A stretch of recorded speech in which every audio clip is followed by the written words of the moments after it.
Assalamualaikum warahmatullahi wabarakatuh. Saya Hersbun Arif dari Forum News Network. Anda pengen jadi pegawai negeri, tetapi Anda juga bisa jadi miliarder. Saran saya, jadilah Anda pejabat di Pemprov DKI Jakarta. Ini kekayaan para pejabat di Pemprov DKI Jakarta itu sampai membuat Wakil Ketua KPK, Alexander Marwata, itu terbengong-bengong dan menilai dia tidak wajar. Karena itu kemudian Alexander Marwata itu mengirim pesan yang ngeri-ngeri sedap ini kepada para pejabat di lingkungan Pemprov DKI Jakarta. Marwata mengendus ada yang tidak wajar karena dia mendapati kekayaan para pejabat di DKI Jakarta ini, di Pemprov DKI Jakarta ini sangat wah. Masalahnya seperti dikatakan oleh Alexander Marwata, banyak di antara para pejabat ini yang mencari tambahan penghasilan ya ini melalui proyek pengadaan barang dan jasa. Padahal mereka ini gaji mereka itu sudah sangat tinggi. Saya nggak habis pikir ya ketika saya cek LHKPN, ini laporan harta kekayaan penyelenggara negara ya. Pejabat ini itu, saya punya akses buka LHKPN. Seluruh penyelenggara pejabat negara termasuk pejabat Pemprov DKI Jakarta. Itu kata Alexander ketika memberikan sambutan dalam acara koordinasi pencegahan korupsi di Balai Kota DKI Jakarta hari Kamis kemarin. Saya cek itu, wah, bidang tanahnya 20 sampai 25. Waras enggak sih kita ini, kata Alexander Marwata. Kekayaan yang tidak wajar dan tidak waras itu kita gunakan kata Alexander ya, itu diduga ada kaitannya dengan tadi permainan dalam proyek pengadaan barang dan jasa.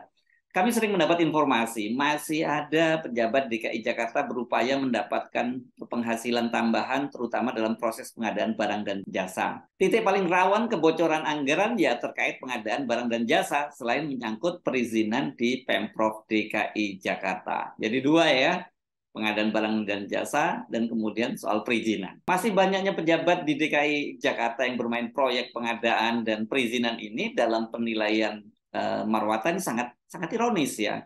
Karena pejabat di DKI Jakarta itu digaji lebih tinggi dari rata-rata ASN lainnya. Bahkan bila dibandingkan dengan para pejabat di kementerian selevel dirjen itu masih jauh lebih tinggi. Tingkat kesejahteraan penghasilan jauh di atas rata-rata. Bahkan ada salah satu dirjen di kementerian iri dengan penghasilan kepala dinas di Pemprov DKI. Itu kata Alexander Marwata. Karena itu Alexander Marwata mendorong Inspektorat DKI Jakarta untuk menjadikan temuan tersebut sebagai perhatian khusus. Ini harus dilakukan pemeriksaan karena proses pengadaan barang dan jasa serta perizinan menjadi salah satu titik rawan kebocoran anggaran. Siapa sih yang dimaksud oleh Alexander Marwata yang hartanya melimpah, yang tidak wajar tadi dan tidak waras tadi ya? Alexander Marwata tidak mengungkap namanya. Namun kemudian media itu rame-rame mengakses LHKPN dan mempublikasikan hasilnya. Dan saya membaca ini salah satunya nih yang saya kutip misalnya di Tempo ya, itu tempo.com juga menampilkan data itu. Ketua Forum Warga Kota atau Fakta Azaz Tigor Nainggolan misalnya, dia menyoroti harta kekayaan fantastis yang dimiliki oleh Ketua Satuan Polisi Pamung Praja, ya, Satpol PP Arifin. Wah, ini berdasarkan data laporan harta kekayaan penyelenggara negara LHKPN periode 2021, Arifin itu memiliki total kekayaan mencapai 24,5 miliar. Waduh, ini proyek apa ya kalau di kepolisian Pamung Praja kok bisa sangat kaya gitu.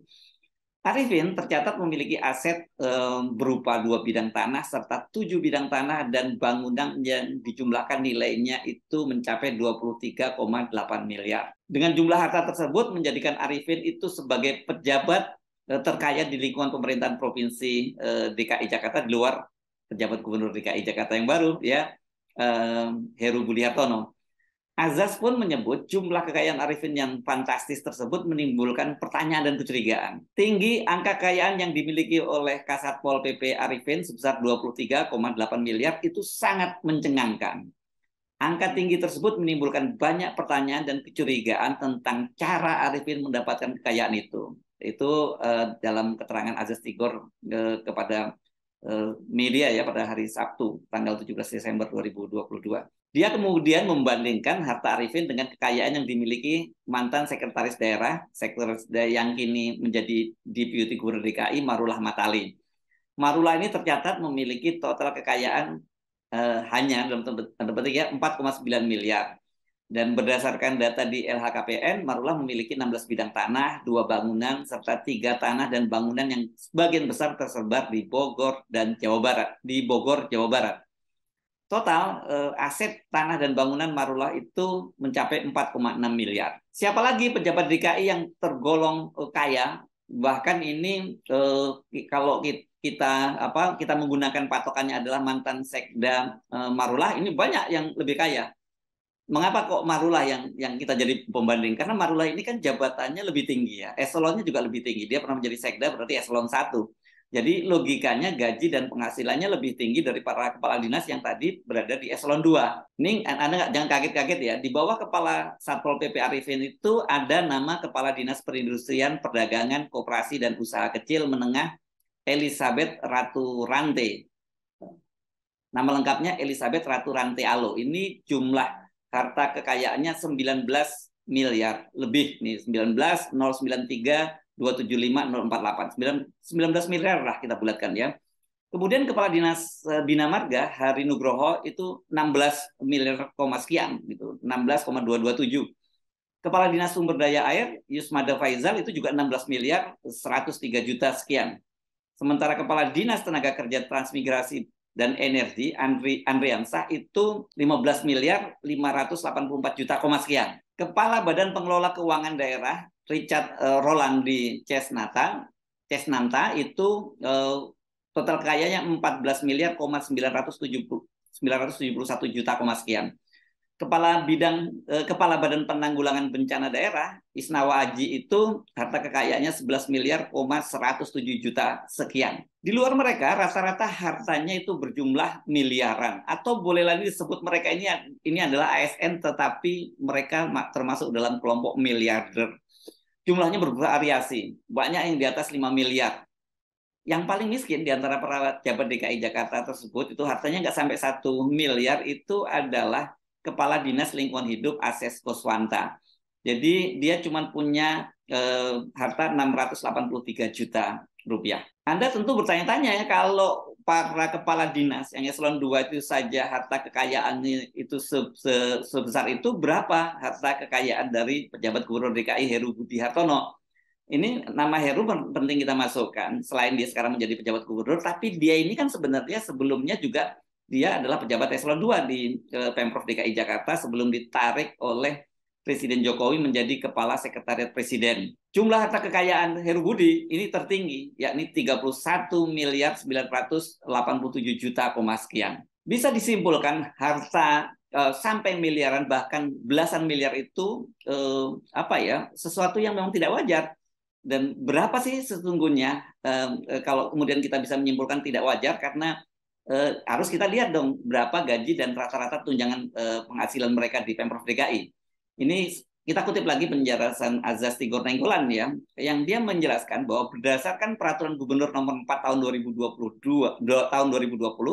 tentang perubahan atas Pergub Nomor 19 Tahun 2020 tentang tambahan penghasilan pegawai PNS DKI Jakarta yang mendapatkan tambahan perbaikan penghasilan atau TPP. Ini yang paling tinggi, Sekda ya, tadi yang pernah dijabat oleh Marullah tadi ya, itu 127.710.000 per bulannya.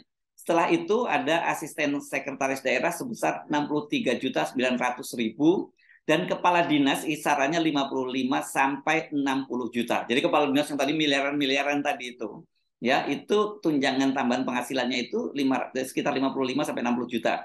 Sedangkan untuk gaji pokok para kepala dinas dan pejabat eselon 2 di lingkup Pemprov DKI Jakarta itu berkisar 3.044.300 hingga 5.901.200 rupiah per bulan. Kita ambil yang paling tinggi lah ya.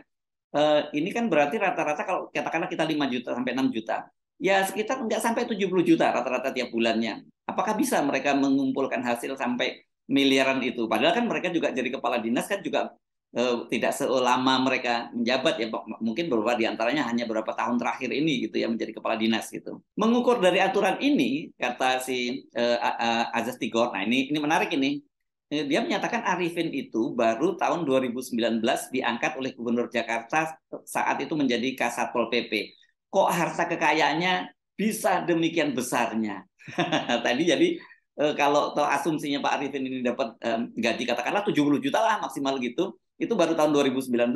Jadi Anda tinggal hitung saja setiap bulannya kali berapa tahun 2019 sampai 2003 katakanlah kita bulatkan 36 bulan atau 40 bulan, tinggal dikali 70 juta. Itu dengan asumsi dia tidak gunakan dananya untuk apa-apa ya, semuanya ditabung. Itu pun pasti nggak akan sampai sebesar itu. Nah, silakan Anda hitung sendiri. Pantas tidaknya, waras tidaknya, kalau kemudian para pejabat tinggi yang notabene adalah ASN, aparatur sipil negara, pejabat di Pemprov DKI itu kemudian bisa menjadi miliarder.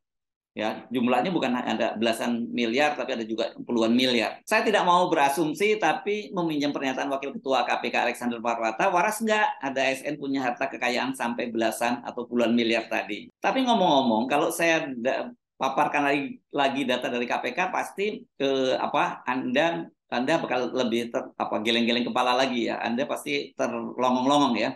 Karena praktik yang lazim dari laporan harta kekayaan penyelenggara negara ini biasanya itu banyak yang tidak melaporkan secara jujur berapa sesungguhnya harta kekayaan mereka. KPK itu menengarai banyak pejabat yang menyembunyikan harta kekayaan, entah itu disembunyikan kepada anak dan istrinya, saudara dekat, bahkan orang lain ya, tapi biasanya tetap orang dekat itu, pembantu rumah tangga, tukang kebun, ajudan dan lain-lain. Pokoknya modus menyembunyikan harta kekayaan supaya tidak terendus.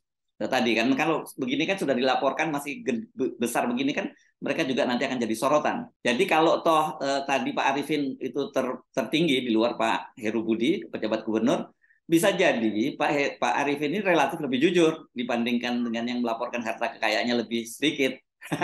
Belum tentu yang laporan harta kekayaannya lebih sedikit, tapi realitasnya mereka juga lebih miskin dari Arifin.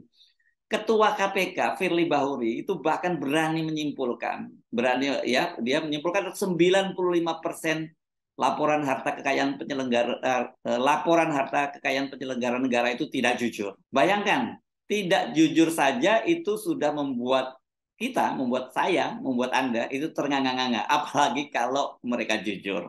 Nah, siapa yang waras sebenarnya di antara kita? Apakah sampean masih waras? Salam akal sehat, saya Sunarif dari Forum News Network. Sampai jumpa lagi. Wassalamualaikum warahmatullahi wabarakatuh.